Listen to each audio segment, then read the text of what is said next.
It's raining Ukrainian missiles in Russia. Ukraine has unleashed an absolute storm of missiles so massive that it's blotted out the sun in Russia. Bases are burning.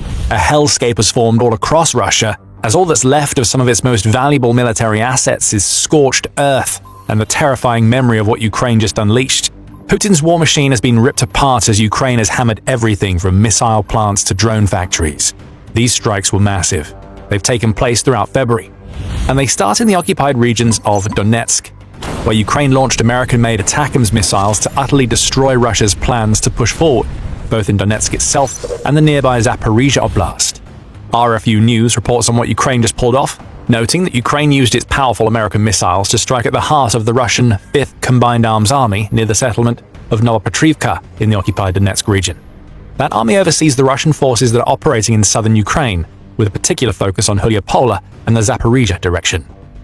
Ukraine responded to the presence of the 5th Combined Arms Army using a powerful missile that packs a 230-kilogram explosive warhead, giving it more than enough power to destroy command and control centers, along with other hardened targets. It was a command center that Ukraine struck in Donetsk, as reported by Military Watch magazine on February 25th. In a simultaneous attack that also included strikes against ammunition depots, unmanned aerial vehicle control points, and a separate command and observation post, Ukraine unleashed ATACMS for the first time in several months, following a period where it was thought the country had run out of the US-made missiles. In fact, the last time that Ukraine used this weapon was back on November 18th, when it carried out a strike in Russia's Voronezh region. Russia hoped that would be the last time. It wasn't. An entire command center has been crippled in Donetsk, and that's just the start of Russia's woes. Stick with us because we're going to be covering a litany of Ukrainian strikes that go deeper and harder than this ATACMS attack.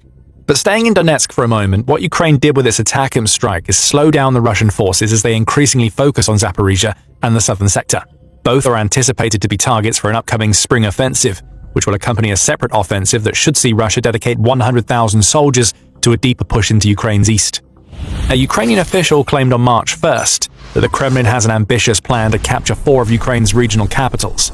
On the Russian docket are Zaporizhzhia city itself, along with Kherson, Mykolaiv, and Odessa.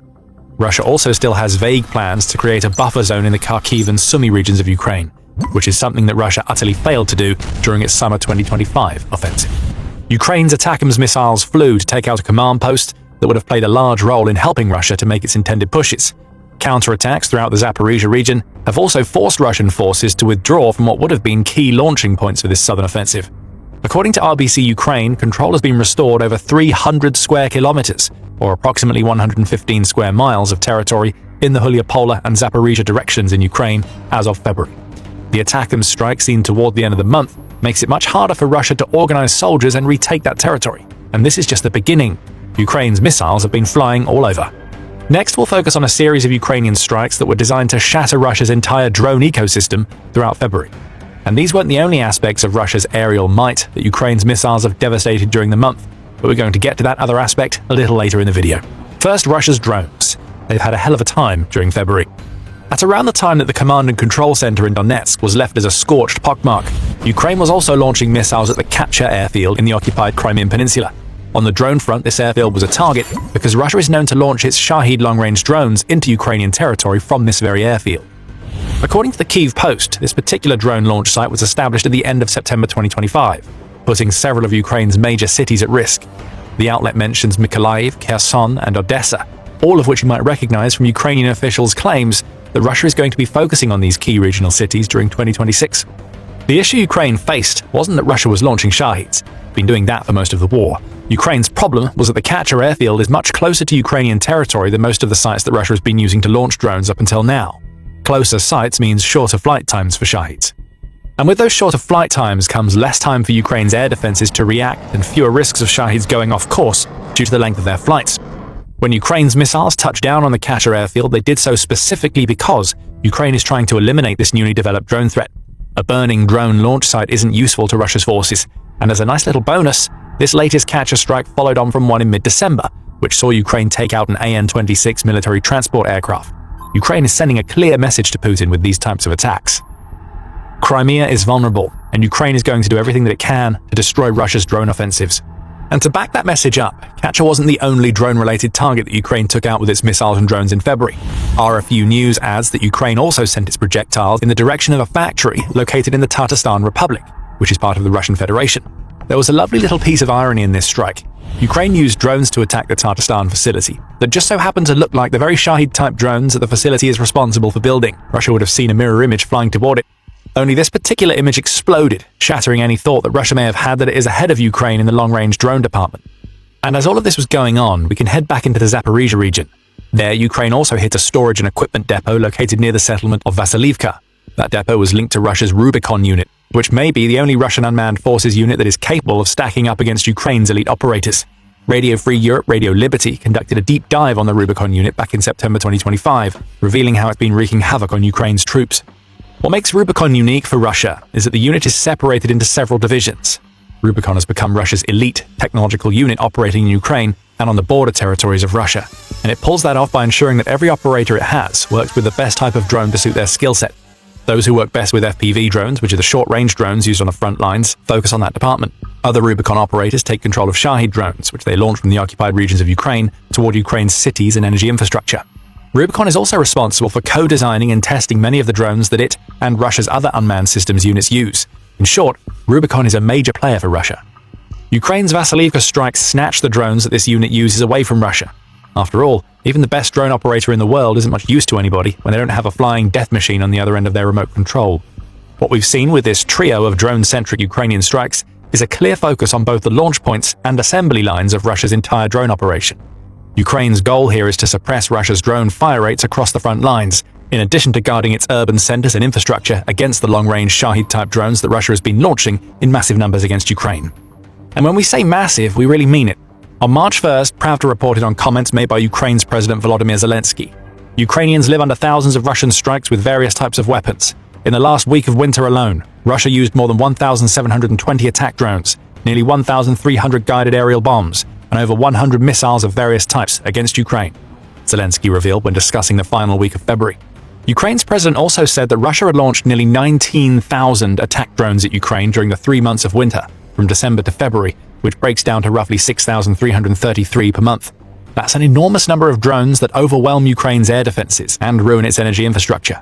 When Ukraine unleashed its vast missile storm in February, wiping out Russia's ability to launch drones in such large volumes was very high on its agenda. As were Russia's own missiles, which we mentioned earlier in the video. We're about to reveal what Ukraine did to damage Russia's missile-based strategy. But before we do, this is a quick reminder that you are watching The Military Show. If you haven't subscribed yet, now is the perfect time to hit that button so you stay ahead of the curve. Next up, we head to the Vokhinsk plant, which is nestled in the Udmurt Republic, about 1,400 kilometers or 870 miles away from Ukraine. Putin thought that the plant would be safe. No matter how well Ukraine defended itself on its own territory, it would never have the types of weapons that could not only travel almost 900 miles to reach Vokhinsk, but could do so and still be able to score direct hits against a facility that is responsible for building Iskander-M ballistic missiles, Oreshnik hypersonic missiles, and several more of the devastating projectiles that Russia has been launching at Ukraine almost from the moment that Putin began his brutal invasion. Putin was wrong. Ukraine has the Flamingo. And toward the end of February, this insanely powerful hybrid of drone and missile technology took flight. 870 miles was nothing for a weapon that has a 3,000-kilometer or 1,864-mile range. And once Ukraine's Flamingo missiles arrived at the Vokhinsk plant, they struck with the sort of immense fury that can only be delivered by a weapon carrying a warhead weighing 1,150 kilograms, or over 2,530 pounds. Vokhinsk never stood a chance. Reports suggest that Ukraine's missile flurry took out a workshop that is responsible for processing the metal parts that are used in some of Russia's most dangerous ballistic and hypersonic missiles. In its live reporting on Ukraine's February 21st attack on Vokhinsk, the BBC shared satellite images that showcase significant damage done to the facility. We see an enormous hole in the roof of the workshop that Ukraine targeted, suggesting that Flamingo penetrated and then unleashed its enormous explosive warhead inside a facility that exists solely to ensure that Russia has a steady supply of missiles. There were even more strikes that Ukraine carried out during February, which we're going to cover in a minute. But this attack on Vokhinsk may be the most important of all. As damaging as Russia's hordes of drones are, it's Russian missiles that are responsible for the lion's share of the aerial destruction that Russia unleashes on Ukraine. We saw that in January, when Russia launched an overnight missile assault against Ukraine that included the hypersonic Oreshnik. This marked only the second time that Russia had used its terrifying missile, which is capable of traveling at speeds of over 13,000 kilometers or 8,000 miles per hour. And it was a devastating reminder that for all of its many faults and strategic blunders in Ukraine, Russia still has immensely powerful missiles that can do a lot of damage. Russia has also been ramping up its missile attacks against Ukraine. In the same statement where he revealed how many drones Russia has launched at Ukraine during the winter months, Zelensky added that Russia had also sent 738 missiles Ukraine's way. That amounts to about 246 missiles per month, or an average of around 8 per day. It looks like things have only